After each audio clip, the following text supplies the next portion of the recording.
But I think we are all sure, even if you never used AI before, I'm pretty sure you heard 1,000 of buzzwords, right? It will change our life. Who have seen Terminator in the room? So you know what comes next, yeah? That's pretty sure. But I want to not rely on any American movie I've seen. I want to talk to experts. And I would never consider myself an expert, although I'm a heavy user. So we invited 2 experts.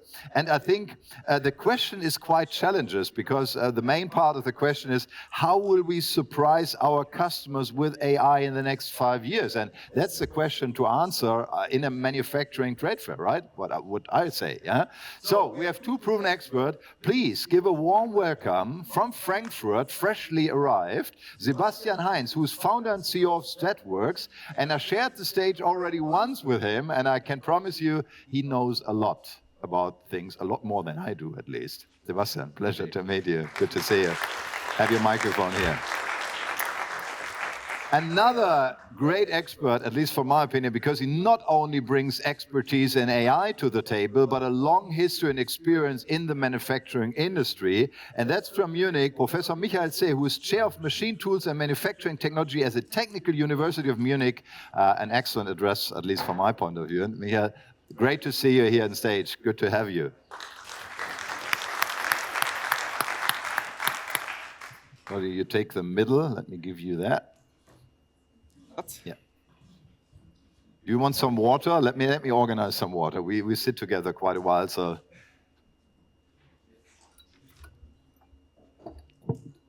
Upsala.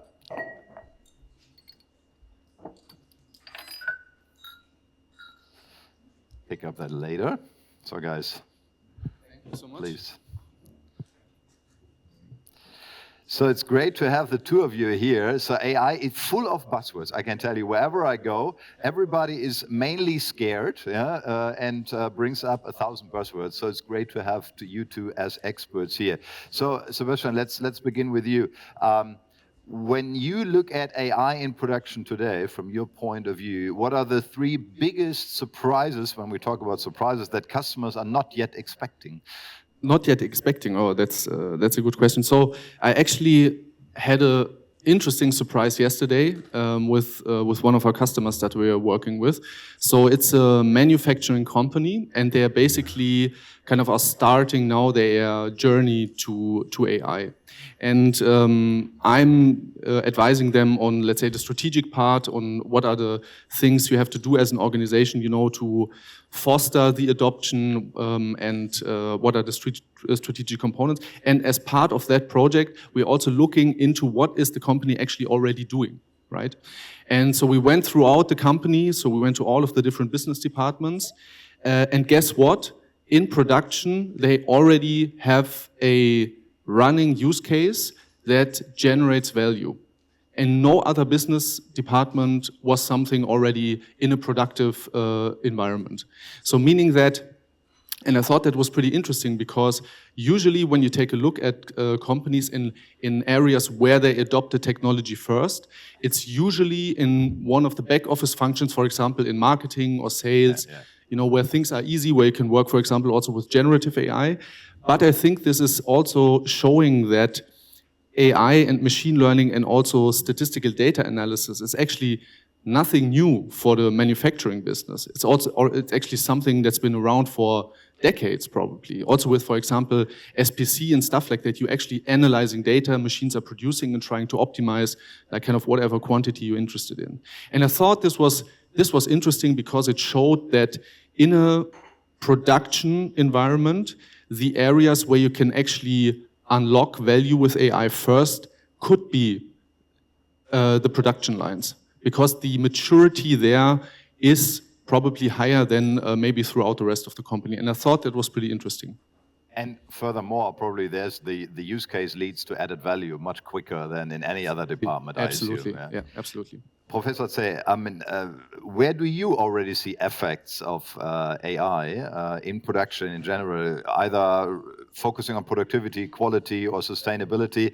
And as Sebastian mentioned, we are having at least machine learning for decades already, and you accompanied all this in your research and your work. Where do you see the main benefits right now and the effects right now in the industry?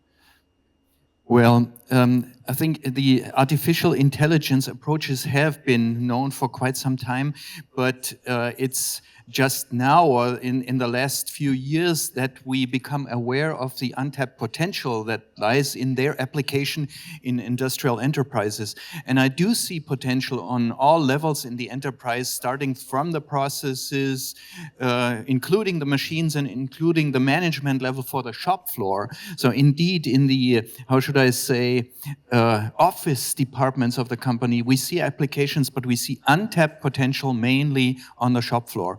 And to my perception, the large companies, the big ones, the big players, they have adopted some approaches and make use of them, but the small and medium-sized enterprises, those are the ones that, where there's still, how should I say, a green field, and where we can bring a lot to onto the street, power onto the street.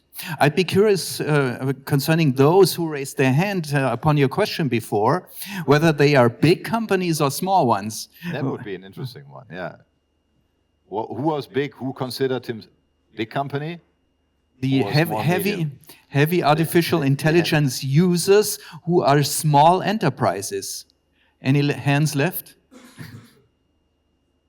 Probably not. Yeah. The funny thing is, but that would be an interesting question, because we are representing international trade fair. Probably pick up that point directly, because we talked up front, and I had pretty much the same impression. If I visit SMCs in Germany, there's quite some fear regarding AI, and which has a lot to do with lack of knowledge, I would say, of the potential. But the thing is that an international picture as well? This is the big question. So, what do you think? Oh, the fear, you mean the fear and the perception towards AI? Yeah. So I don't think, so I think there's a big cultural difference between especially Germany, I really have to say it, and other parts of the world when it comes to the attitude and the openness towards new technologies. So for anyone who has visited the US, for example, the general openness towards, for example, new technologies, digitalization, but also working, for example, with smaller, more innovative companies is much more pronounced than we see it here in Germany. And I think, and it was also mentioned, I think in the talk before, you can see similar things also in the eastern part of the world, where there seems to be some kind of gap in the adoption of AI technology, but maybe also other automation technologies when it comes to the manufacturing process.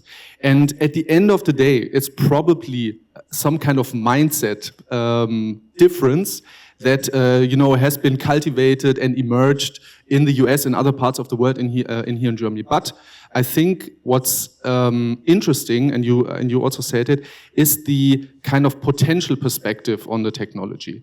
So I think when we take a look at the untapped potential and the things you could do with AI in the German and European manufacturing industry, and in a hypothetical scenario, and we are here, I think, 5 years in advance in our thoughts.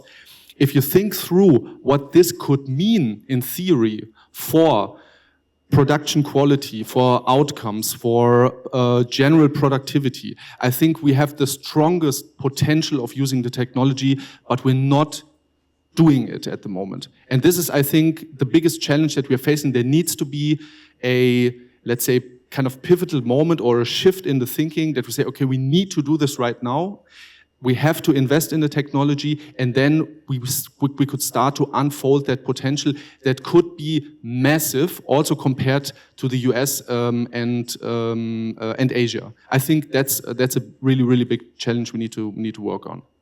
Professor, getting back to that question, I mean, I think we have a lot of people here that probably not that much in touch with AI, as we saw the answers on my question up front. So let's specify a little bit, because this the generic approach is say there's a lot of potential, but let's get more into detail. Where we are seeing AI often used for monitoring and analyzing, for example. But will it help us actually manage production? What about planning, schedule, pricing, whatever? Where do you see the potential Sebastian was just talking about, to give a real in detail for the audience? Is it okay if I mention 3 examples out of our research? Yeah, of course. So, okay. That's why you're here. As long as you're allowed to talk about them. Yeah, sure. Go ahead. Well, starting with as I mentioned before, the process level, for example, on my way to get here, I was reading a research report that has to be delivered to the funding organization that deals with quality control of weld seams, a special welding technology that some of you may know, friction stir welding. And the issue is that there are cracks or pores that can be in the weld seam that has to be inspected. Now we have a system, we developed a system that's based on camera images, and that system can detect burrs, cracks, unevenness of the surface, and so on, so flaws in the weld seam. And add or even replace a person who is currently doing it in the enterprise. The application is tanks for rockets and aircraft fuselage parts and things like that. Second example, in the machine tool itself, right now we do replacement of components like ball screw, spindles, linear guideways, and so on, based on their life that they have been used. And there is a more intelligent method to do it on some inspection signal that tells you what the remaining useful life of this component will be. And then replace it at that point and schedule the replacement or adjust it with your manufacturing plan. And the third level, on the management, concerning a management task, would be a very simple one. Even 15 years ago, we suggested for a company building household appliances, a system that would do the line scheduling for assembly lines, taking into account changeover costs and capacity issues. And that kind of freed up a supervisor who did this kind of job every day for 2 hours. And the system, based on a genetic algorithm, is capable to do it in 10 minutes with data supplied from the SAP system in that case. So, and I think it's our task now to make this transparent to the enterprises. There are solutions on the shelf. You can find them at some service providers, but also at the research labs. Just see what's out there for you. But there's one critical thing, and probably it's something, Sebastian, you can answer on this because it relates to each other. I mean, what you mentioned is you're researching and you're doing, and there are already great results. But Sebastian, if I took one thing away from our last talk in Frankfurt was, I mean, it's all a matter of speed, right? I mean, if we're waiting for research to bring it into our companies and to do the next steps, there are probably a lot of companies out there that are already doing it. Do you have some real life examples that are already in place that are pushing us? So I think you're absolutely touching a very, very important point. So also discussing, for example, off-the-shelf solutions. And we see this across industry, so it's not a thing that's only relevant for the production industry. So the thing is, if you wait for tools that can be bought off the shelf, right? It's only a matter of time until everybody does it. So, and I think one of the key promises of AI is not just, for example, to kind of cut costs or, to be more productive. It's to actually generate competitive advantage. And the problem with competitive advantage is that if everyone is using the same tools, you're not generating it. And this is why I strongly recommend any company out there that has a core operations that generates kind of data and is kind of, let's say, relevant for being, treated with AI, to also think about investing in internal capacity of using and adopting the technology. Because I think and now we are again thinking in that 5 to 10 year scale, the question would be, if everyone does the same things and everyone has, for example, bought this kind of schedule optimization tool from wherever. The question is, how can we differentiate using that technology? And what are the leaps that we can build compared to others? And this is a thing that we see throughout any industry, that the kind of off-the-shelf solutions that you can just buy will probably no longer in 5 or 10 years be some kind of competitive edge. And the same thing is also with, I don't know, maybe if you also do it, this kind of enterprise ChatGPT systems. Everyone has it now and thinks it's a great thing. It is, but it's no is nothing special, right? Everyone does it now, and in 5 years, it's a commodity technology everyone will use. And I think the interesting questions with AI will be, what are the industries, processes, product, services where you can actually build competitive edge using the technology? Because this is where, at the end of the day, the money is. Let me ask one further question that you probably can step in.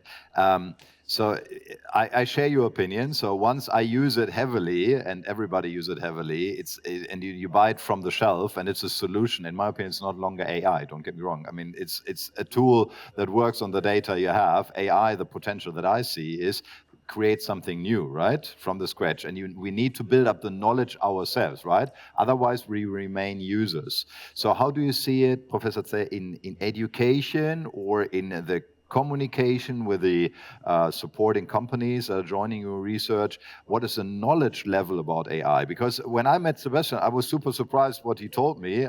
I thought, okay, I know only 2% probably, Sebastian, yeah? So what is your view on education? How fast can you cope with the development speed of AI right now? You mean to educate people so that they can handle it? Talk to the companies, educate yourself. And develop solutions. Yeah. Well, that has started. Yeah. I mean, we have seen at Munich, Technical University of Munich, many courses that have been brought up that demonstrate, well, first of all, transmit the fundamentals of artificial intelligence with the neural networks, starting even with genetic algorithms, then going all the way to, let's say, large language models or whatever is out there. And then they demonstrate application scenarios, application in vehicles for driverless driving, automated driving, in machine tools for predictive maintenance, in aircraft, and so on. So, and we are underway already for 3 years now. So I think we can deal with it. If you think of, you also think of educating school kids concerning that. I'm a little, how should I say, hesitant to recommend that. I'd rather advocate to stay with the classical means of education and to have a fundamental basis of maths, languages, and so on first before you deal with that. I tell you, I'm father of two. That's pretty much reality right now, that you have to discussion every day, ChatGPT or me. Yeah, I would know what I choose. So, Sebastian, Markus was today talking about the factor cost per part. Let's stay in production for a second, okay?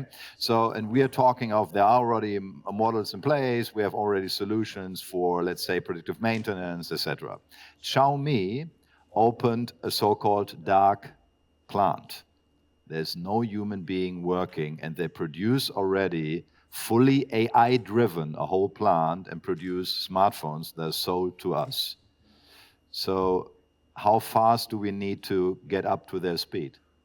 So first of all, I think you have to be a bit careful with those kinds of publications because AI is a topic that has become also investor and shareholder attention, meaning that, and there are some interesting studies about that, showing that if companies are proactively publishing content about being advanced with AI in whatever sense, that is actually pushing the stock prices of that company in a positive direction. So you see, a lot of publications right now where companies claim that they this, and that with AI. But I think at the end of the day, even if there are 2 people working in this facility, it's probably a glimpse at the future, at the farer future of production. So you already mentioned that there are applications right now that replace one human here in the process.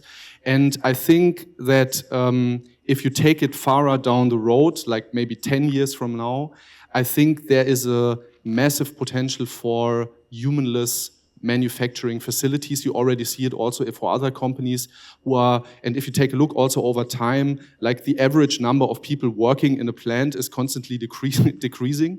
I think that is a very, very plausible scenario for the future, because also, and I think it's also written in your briefing, that AI systems are also at the verge of making decisions for us based on data, which is also something that's quite kind of new with the LLMs, large language models, that can take contextual information and then make decisions based on that contextual information for whatever purpose it is. And if you take that and push that in your mind a couple of years down the road, I think that many decisions that are right now in the process is human-made can be made by a machine in theory. If, and now comes the tricky part, if the machine has the relevant data and context to make that decision upon.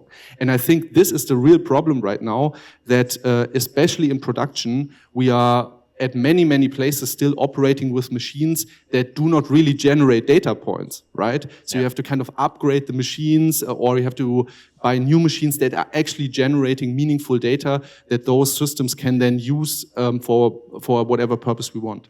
And if we have that, I think like upgrading the infrastructure towards really generating data at every part in the process, I think this is the interesting point where the full kind of promise of AI might come in.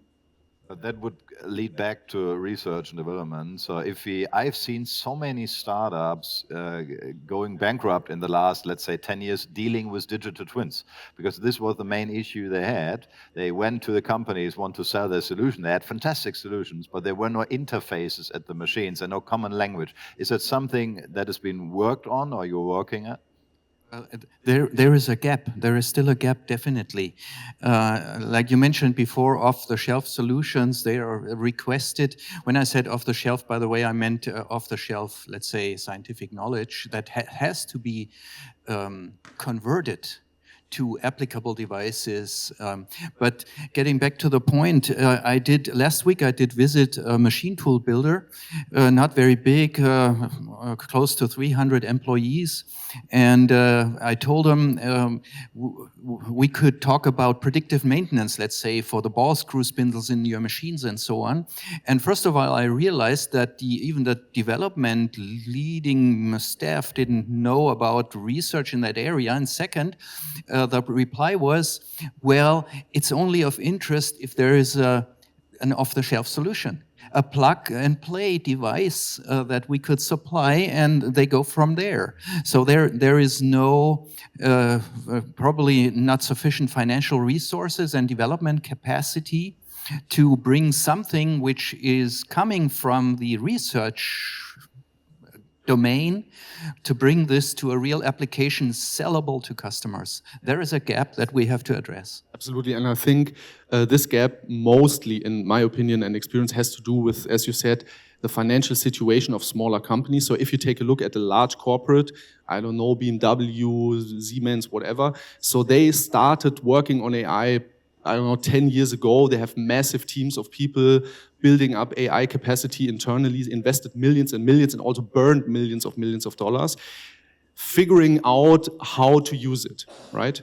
And this is something that the smaller companies are not capable to do. So they have to wait for products and services that are basically plug and play.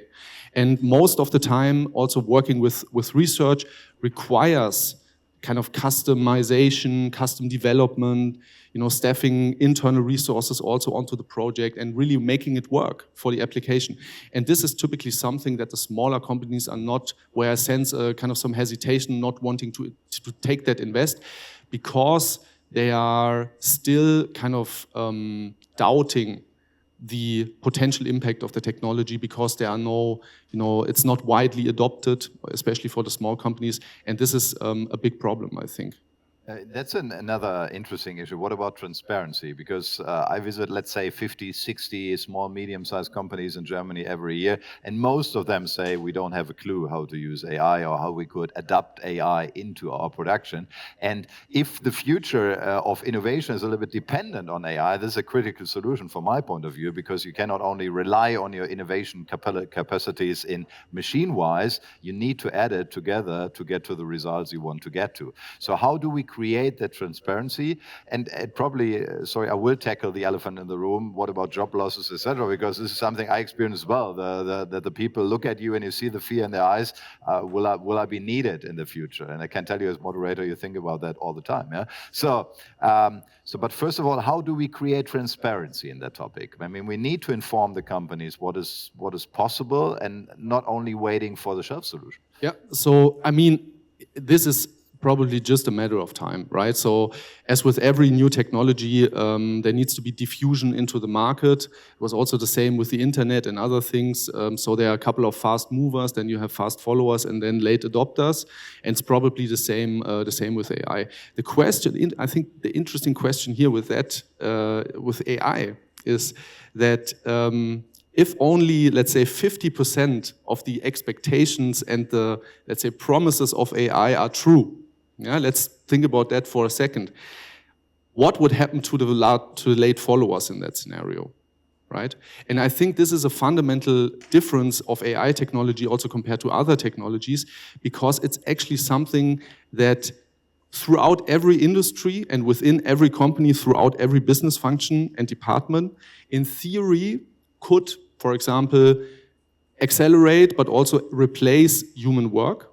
And if you then think that a company who is kind of a fast adopter of the technology has a 10-year or 5-year or 7-year advantage or head start in adopting and using the technology, and then at the end of the day, my company comes along the way and adopting the technology 10 years later, we probably will be out of the market. I think this is a key difference of AI technology when you compare it, for example, to other things, because it taps the knowledge work, but also the physical work.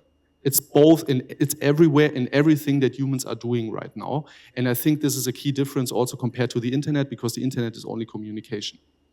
So, Professor, say how to accelerate the process. How to accelerate the process? Well, I'd like to mention that, first of all, here as representative of the WGP, the German Society for Manufacturing Engineering Scientific Society, whose president I am last year and this year. And I can only advertise for my colleagues all over Germany. We are a network of 45 professors in German universities dealing with manufacturing and production research, and I can only advertise for all of my colleagues in those locations. If you feel like there is something you don't know enough about in terms of artificial intelligence, contact your nearest university, whether it's Aachen, Hamburg, Berlin, Stuttgart, Darmstadt, or whatever, and you will find knowledge there, and you will find people who can develop perspectives together with you. That's my recommendation. For those who are from an international, coming from outside of Germany, there are comparable networks in other countries. Canada is extremely strong, for example, Japan, of course, and others. Great. Get in contact with the universities, get in contact with science, and develop something together.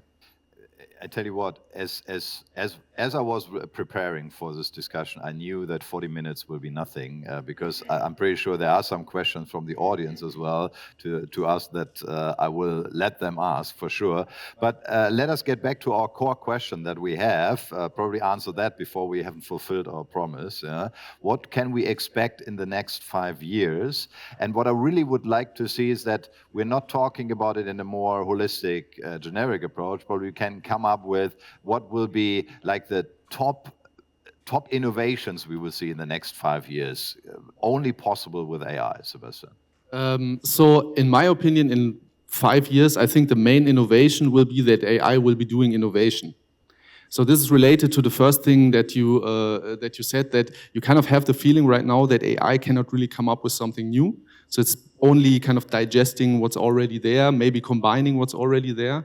But I think in 5 years from now, we will have AI systems that are truly capable of generating new ideas. And this is especially a thing that might have a tremendous impact in research. In any kind of research, if it's in machines or in medicine or biology or whatever, I think the capability of coming up with something new will be the biggest innovation of AI, and probably then accelerating a very big kind of leap for research, but also for applications in practice. Professor Zeh. Well, I'm afraid that there will be a lot of enthusiasm for things like ChatGPT, for example. People thinking they can create any kind of text that's required using such a tool. Have heard of some who failed trying to do this. For example, creating the manuals for their machine, and the system really invented things that were not reality. Which of course would be embarrassing. What I do see, let's say, with a more concrete and tangible result in the end, is to have the artificial neural networks dealing with data that's provided and offering solutions for predictive maintenance, for quality assurance, reducing scrap rates, and overall, it all comes down to increased productivity. Will we see empty factories like you mentioned before? Well, this has been a scenario that was pointed out already in the 1970s. Remember when the robots came up, would there be the factory without people and all of us unemployed and so on? It's a very long way to get there. Yeah, but on the other side, I mean, there are some of the movies we've been talking about in the past, like if you see the movies from the 50s and 70s, a few of the things are true today. So don't be too optimistic. No, I'm kidding. But we were talking a lot about possible solutions, like coming up with innovations or doing predictive maintenance, etc. But let's take it from the look of the customer, because I mean, all of the guys here are media talking about production technology. This is a technology. But what about the customer that are receiving products later on out of these production? Is there anything, is it either decreasing prices to a minimum, or is it innovation every week? Which I don't know whether I would be favoring that, but... So probably, I mean, at the end of the day, if, again, we take a shop floor, we implemented all of these AI solutions for what is screw replacement, scrap reduction, whatever. So first of all, that will probably have a impact on product quality, on product manufacture, on the quality of the manufactured goods. But at the end of the day, again, if everyone is doing that, it will probably lead to a price decrease. And this is also something that we will see in other industries, because if we can produce something more quickly or with less resource input or whatever, the prices must come down as a consequence of our economic model that we are operating in, right? So there will be probably for some or many kind of products, we will see price decreases, maybe also for the stuff I'm doing. For example, strategic advisory on AI will probably also be something that an AI will be doing in 5 years from now. So the prices will be coming down. The question will be, how, or is there a scenario in which, for example, the craftsmanship of a human will be, again, more worth in a future scenario compared to a fully machine or AI-generated product? For example, also something that's interesting for you, right? And I think this will be a very, let's say, kind of dividing development. So we'll have things that will be fully machine manufactured, operated, generated. And on the other side, we will have things that are humanly crafted or man-machine crafted. And I think there will be a price decrease development here, but I think an overall increase in quality and outcome of products, and at the end of the day, also productivity. Great. Yeah, well, one could think, really, when you think all the way, or imagine what the end of the story is, yeah, well, do we have any blueprints, so to speak? Look at agriculture, for example. As far as I know, the statistics say there has been over a whole century an increase in productivity of 6% per year, and see where we are. We have like, how many? 2%, maybe 3% of our population who are working in agriculture. And industrial production will probably follow a similar path. The question is, where is there any saturation effect where human work is not replaceable? So there will always be human work. The question is, what are the things that we will be doing, right? So, I mean, we could talk about that now for a very long time, and I think we need a bottle of red wine also. But this is, I think, the most interesting question of it all. Where will all of this lead? Yeah, where will this go to? Is there a saturation effect? Can we extrapolate what happens in the past into the future with when we have this kind of potent AI systems, or will there be kind of an exponential curve? So I think we will always be working. I think working is something that's deeply rooted into the human nature. We need to do something with our life.